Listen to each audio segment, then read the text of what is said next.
Olá, meu querido irmão, a graça e a paz de nosso Senhor e Salvador Jesus Cristo habite em cada coração. Eu quero convidar você nesse momento para nós meditarmos na Palavra de Deus, no livro de Efésios. Nós iremos ler o capítulo 6, versículo 11 e 12, que diz assim: Revestível de toda a armadura de Deus, para que possais estar firmes contra as astutas ciladas do diabo. Pois não temos de lutar contra a carne e o sangue, e sim contra os principados, contra as potestades, contra os poderes deste mundo tenebroso, contra as forças espirituais da maldade nas regiões celestes.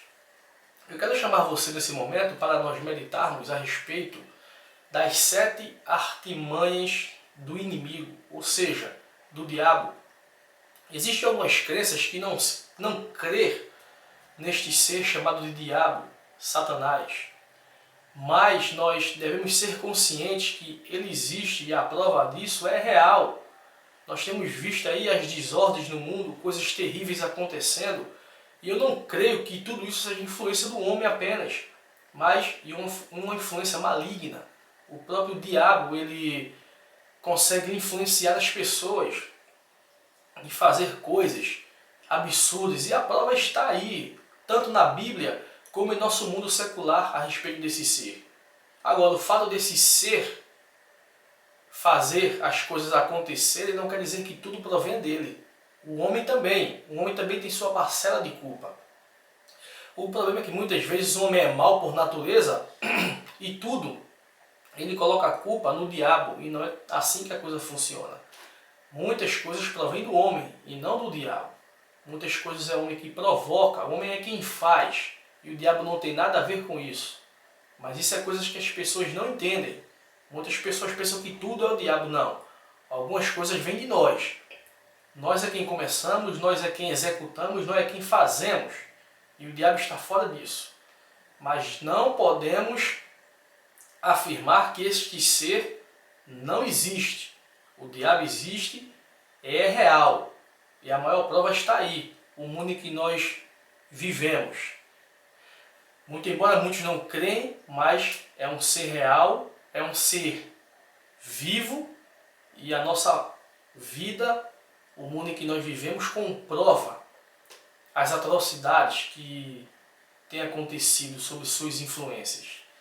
E quem é esse ser chamado de diabo? Quais são as suas artimanhas? A palavra artimanha ela tem um significado de habilidade, de astúcia, de malícia, pois é isso que ele faz, é disso que ele se utiliza para nos derrubar. E a Bíblia ela apresenta Satanás como o opositor do nosso Criador. Ele tentou o próprio Messias, o Filho do Eterno Deus, e o nome diabo quer dizer adversário, ele é adversário. Como eu falei, ele tentou o Messias. E é assim que ele faz conosco também, tenta nos tentar, ele tenta nos induzir ao erro, ao equívoco. Ele tenta nos levar a fazer coisas sobre o qual nós não queremos fazer. Não só ele, como também a nossa carne, que inclina-se para o mal. Mas ele também se aproveita dos desejos, das paixões da nossa carne para praticar tais coisas. Então, de que forma este ser opositor, ele trabalha de várias formas, porém eu vou nomear apenas 7, que são 7 coisas fundamentais que têm acontecido em nossos dias. E a primeira coisa que eu queria falar é sobre o poder da influência, pois o inimigo ele trabalha no poder da influência. Aí você me pergunta, mas de que forma o poder da influência você está falando? Ele consegue muitas vezes influenciar-nos a fazer aquilo que nós não queremos fazer. Ele nos influencia, ele desvia o nosso foco. Por exemplo, muitas vezes nós queremos nos reunir como igreja e não ir à igreja, templo de pedra. Nos reunir como igreja, pois o Messias não mandou a gente ir à igreja. Ele pediu para que nós venhamos ser a igreja. Ele disse que nós seríamos esta igreja. A igreja somos nós, não um templo de pedra. Então muitas vezes nós queremos nos reunir como igreja, E de repente chega uma pessoa conversando, colocando um problema, uma coisa e outra, e nós por algum motivo ou outro fomos influenciados e não nos reunirmos como igreja, com nossos irmãos, para adorar o Criador. É isso que muitas vezes acontece. Às vezes, quem faz parte do sistema religioso, por exemplo, a misericórdia de Deus é tão infinita que muitas vezes Deus ele fala com você lá dentro, mesmo no meio do erro, no meio de cães gulosos, mas Deus ele termina falando com você lá dentro. E muitas vezes você quer ir e Deus vai falar com você lá, e chega uma pessoa e desvia o foco e você termina não indo. Muitas vezes Deus vai tirar você de lá de dentro naquele dia, onde Ele vai usar o cão guloso para lhe dar uma palavra sobre a qual você vai despertar e deixar de frequentar a Babilônia. Mas chegou uma outra pessoa, influenciou você para fazer outra coisa. E aí você continua sendo escravo do sistema religioso, escravo do diabo, até o dia em que você despertar para a vida. Então o inimigo ele faz isso. É assim que o diabo trabalha, dessa forma. Ele trabalha sob o poder da influência. Muitas vezes as pessoas chegam para você conversando, com uma conversa bonita e tal, e levam você a fazer coisas sobre o qual você não queria fazer. Mas é assim que acontece. É assim que nós temos visto as coisas acontecerem. Segundo, o diabo ele trabalha na mente do homem. Ele trabalha na mente do homem. Você pode conferir isso aí em 2 Coríntios capítulo 4, versículo 3 e 4. O diabo ele vai colocando coisas na mente do homem, vai ocupando a mente do homem com suas artimanhas, com os seus erros, com suas coisas erradas, equivocadas. Por exemplo, vamos usar uma observação lógica e que tem acontecido em nossos dias. Pegamos o governo brasileiro, por exemplo, onde muitos querem aprovar sobre a questão do homossexualismo, né? Que seja uma coisa normal, aquela coisa e outra e tal. Então a mídia já começou a trabalhar sobre a mente das crianças de que aquilo é normal. Um homem beijando um homem, uma mulher beijando uma mulher. Então a mídia ela trabalha para que aquilo seja normal. E as crianças já vendo aquilo. E ela vai crescendo com aquela mentalidade de que aquilo é normal. Onde nós sabemos que não é. A Bíblia é clara. O Eterno criou Adão e Eva e não Adão e Ivo. Mas a mídia, sendo influenciada pelo diabo, ela vai colocando na mente da criança de que aquilo é normal. Um homem beijando o outro, uma mulher beijando outra. E quando essa criança crescer, ela vai crescer pensando que aquilo é uma coisa normal, onde na verdade não é. Então é assim que o diabo trabalha, na mente do homem. Trabalha dessa forma.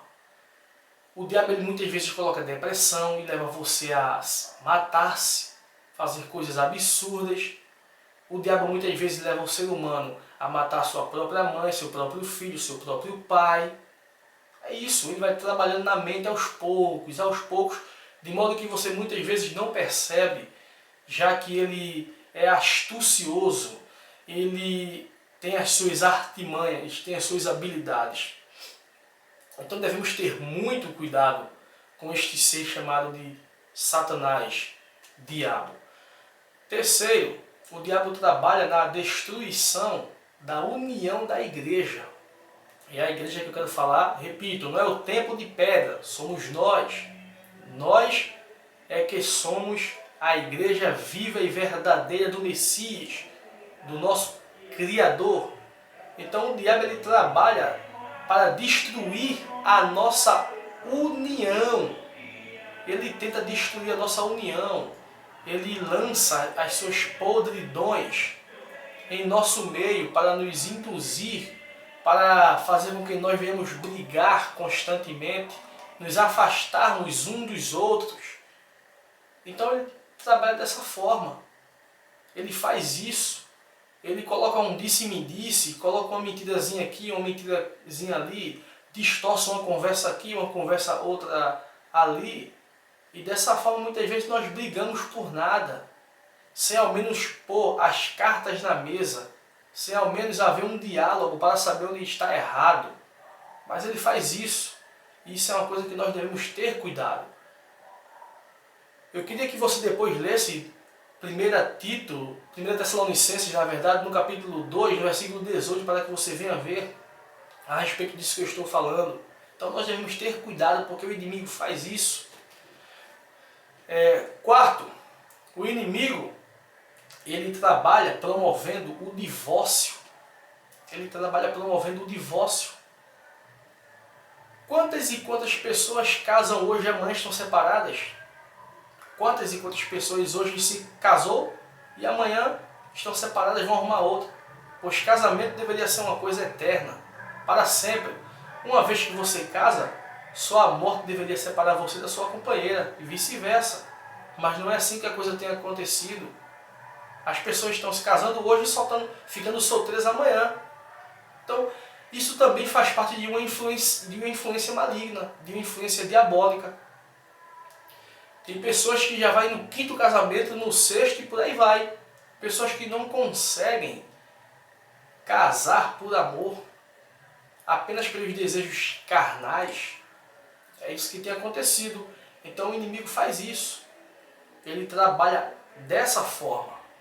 Porque você casando e descasando, casando e descasando, você não vai obter a confiança de ninguém. Imagina você, um servo de Deus, casa hoje, amanhã está solteiro, aí arruma outra, casa depois está solteiro, aí arruma outra, casa depois está solteiro, arruma outra. Vivendo assim, dissolutamente. Quem vai confiar em você? Então o diabo ele faz isso. Dessa forma, ele vai jogando as suas artimanhas de modo que você vai achando que tudo aquilo é natural. Então devemos ter cuidado nessa área também. E essa é uma das áreas que ele mais tem atacado. A área conjugal. Quinto, o diabo, ele se utiliza das nossas fraquezas. Você pode conferir isso também no capítulo 4 de Mateus, quando Jesus foi tentado, versículo 2 e 3. O diabo sabia que Jesus havia jejuado 40 dias e 40 noites e foi tentar Jesus. Foi tentar Jesus de que forma? Ele queria pegar Jesus na sua fraqueza, pois Jesus tinha passado 40 dias sem comer e sem beber e estava com fome. E foi aí que ele chegou para tentar Jesus, porque Jesus estava fraco, porém seu espírito estava forte. Então o diabo ele faz isso. Ele tenta nos pegar na nossa fraqueza, no nosso erro. Muitas vezes nós estamos fracos e é aí que ele chega para nos incentivar ao erro, para nos influenciar ao erro. Ele vai trabalhando em nossa mente, colocando uma coisa aqui, colocando uma coisa ali, para que nós venhamos cair, nos desviar dos propósitos do eterno. Então ele se utiliza da nossa fragilidade, ele se utiliza dos nossos erros. Muitas vezes nós estamos tão fracos e ele percebe, ele sabe, ele não é trouxa. E é aí que ele chega. E quando ele chega com tudo. Ele chega nos oferecendo justamente aquilo que nós gostamos, justamente aquilo que nós adoramos praticar, fazer muitas vezes. Então nós devemos ter cuidado com isso, porque o inimigo ele é astuto, ele tem suas artimanhas, ele sabe como chegar, ele sabe como derrubar uma pessoa. Sexto, o inimigo ele trabalha no lado da ilusão. Ele consegue de forma fácil iludir as pessoas. Veja que coisa interessante. Jesus havia jejuado 40 dias e 40 noites, como nós sabemos. Daí o diabo chega e oferece o que a Jesus? Os reinos do mundo. Olha, tudo isso te darei, se prostrado me adorares. Ele queria iludir Jesus. Tudo isso aqui é teu. Se prostrado me adorares. É tudo teu. Então é isso que ele faz. Ele ilude as pessoas, porque ele é astuto. E ele tenta iludir, conduzir você ao erro. Ele faz que você venha ver miragens, né? Aquelas miragens boas, bonitas, belas. Ele sempre mostra o lado bom da história, ele não mostra o lado ruim. Ele só mostra apenas um lado, que é o lado que interessa a ele. O lado bom, o lado maravilhoso. Ele não mostra a você que o pecado é uma areia movediça, bonito quando se enxerga de longe, porém quando pisa afunda. Ele não mostra isso. Ele não mostra que o pecado é como se você fosse fã de uma maçã e você vai no arco-íris em qualquer outro mercado, você enxerga uma maçã muito linda, maravilhosa, você compra. E quando você chega em casa que você vai partir aquela maçã para comer, está podre por dentro. Ele não mostra isso a você. Ele só mostra o lado bom da história. Mas o pecado é assim. O pecado é essa maçã. Você enxerga ela linda, maravilhosa, mas quando você parte para comer, ela está podre por dentro. Mesmo assim é um pecado, mas ele não mostra isso a você. Ele não mostra. Ele lhe ilude com o lado bom da história. Ele mostra apenas a beleza da maçã e não a podridão que há por dentro. É assim que ele faz.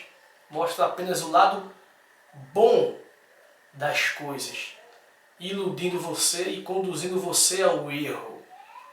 Sétimo, o diabo ele trabalha no poder da generalização. De que forma, Leandro? No poder da generalização. Ele faz com que você pense que tudo aquilo é normal. Todos os caminhos levam a Deus. É assim que ele faz. Ele generaliza as coisas. Ah não, todos os caminhos levam a Deus.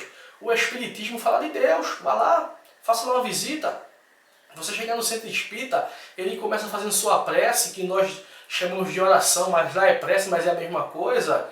E começa a falar com Deus e com Jesus Cristo e aquela coisa toda e tal. Então todo o caminho leva a Deus, o Espiritismo leva a Deus, o Budismo leva a Deus, o Catolicismo leva a Deus, o Protestantismo leva a Deus, aquilo leva a Deus, aquilo também. Então todos os caminhos levam a Deus. Ou seja, ele generaliza as coisas e você termina acreditando, você termina sendo iludido. Porém, o único caminho que leva a Deus é o Messias. O Messias é o único caminho que leva ao eterno. Ele mesmo disse, eu sou o caminho, a verdade e a vida, e ninguém vai ao Pai senão por mim.